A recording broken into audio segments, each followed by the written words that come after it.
അപ്പോൾ ആദ്യം നമുക്ക് അനലിറ്റിക്കൽ സ്കിൽ എടുക്കാം. ഇതിന് ഞാനൊരു എക്സാമ്പിൾ പറയാം, എല്ലാവർക്കും മനസ്സിലാവുന്ന ഒരു എക്സാമ്പിൾ.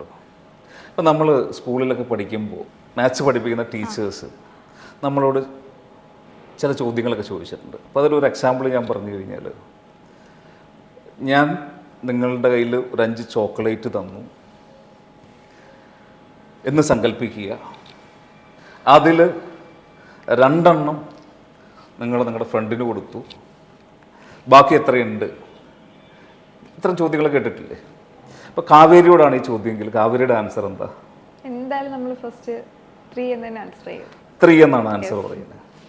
പക്ഷേ ചില കുട്ടികളുണ്ട്, അവർ കുറച്ചുകൂടെ ഈ കിട്ടിയ ഡേറ്റ അനലൈസ് ചെയ്യും. ഇപ്പോൾ സപ്പോസ് ഇപ്പോൾ ഒരു കുട്ടി ചിന്തിക്കുകയാണ്, എൻ്റെ കയ്യിൽ വേറെ ചോക്ലേറ്റ് ഒന്നുമില്ല, ടീച്ചർ തന്ന 5 ചോക്ലേറ്റാണ്, അതിൽ 2 ഞാൻ എൻ്റെ ഫ്രണ്ടിന് കൊടുത്താൽ തീർച്ചയായിട്ടും ബാക്കി 3 സപ്പോസ് ടീച്ചർ ചോക്ലേറ്റ് തരുന്ന സമയത്ത് 5 ചോക്ലേറ്റ് തരുമ്പോൾ എൻ്റെ പോക്കറ്റിൽ ഓൾറെഡി ഒരു ചോക്ലേറ്റ് ഉണ്ടായിരുന്നു, അതിൽ 2 ഞാൻ ഫ്രണ്ടിന് കൊടുത്തു, എങ്കിലിപ്പോൾ എൻ്റെ കയ്യിൽ എത്ര ഉണ്ടാവും? 4 ഉണ്ടാവും. ഇനി അതുമല്ല, ടീച്ചർ 5 തന്ന സമയത്ത് 1 അപ്പം തന്നെ ഞാൻ വായിലിട്ടെങ്കിലും 4 ഉണ്ടാവുകയുള്ളൂ, ബാക്കി ആ 4 2 കൊടുത്താൽ 2 ആവും. അപ്പോൾ it depends on the situation അല്ലേ? ഇങ്ങനെ ചിന്തിക്കുന്ന കുട്ടികളുണ്ട്. ഇതേപോലെ ഒരു ചാർട്ടേഡ് അക്കൗണ്ടൻറ്റ്, ഇപ്പോൾ ചാർട്ടേഡ് അക്കൗണ്ടൻറ്റ് ഒരു കമ്പനിയുടെ ഈ ഫിനാൻഷ്യൽ സ്റ്റേറ്റ്മെൻറ്റ്സ് ഒക്കെ അനലൈസ് ചെയ്യും. ഈ ഫിനാൻഷ്യൽ സ്റ്റേറ്റ്മെൻറ്റ്സ് എന്ന് പറഞ്ഞു കഴിഞ്ഞാൽ ഇൻകം സ്റ്റേറ്റ്മെൻറ്റും ബാലൻസ് ഷീറ്റും ക്യാഷ് ഫ്ലോ സ്റ്റേറ്റ്മെൻറ്റൊക്കെ. ഈ ചാർട്ടേഡ് അക്കൗണ്ടൻറ്റ് ഒരു കമ്പനിയുടെ ഫിനാൻഷ്യൽ ഇൻകം സ്റ്റേറ്റ്മെൻറ്റ് അനലൈസ് ചെയ്തപ്പോൾ അദ്ദേഹത്തിന് ഒരു കാര്യം മനസ്സിലായി, ഈ കോസ്റ്റ് ഓഫ് ഗുഡ്സ് സോൾഡ് കുറേ നാളുകളായിട്ട് ഇങ്ങനെ കൂടിക്കൊണ്ടിരിക്കുക.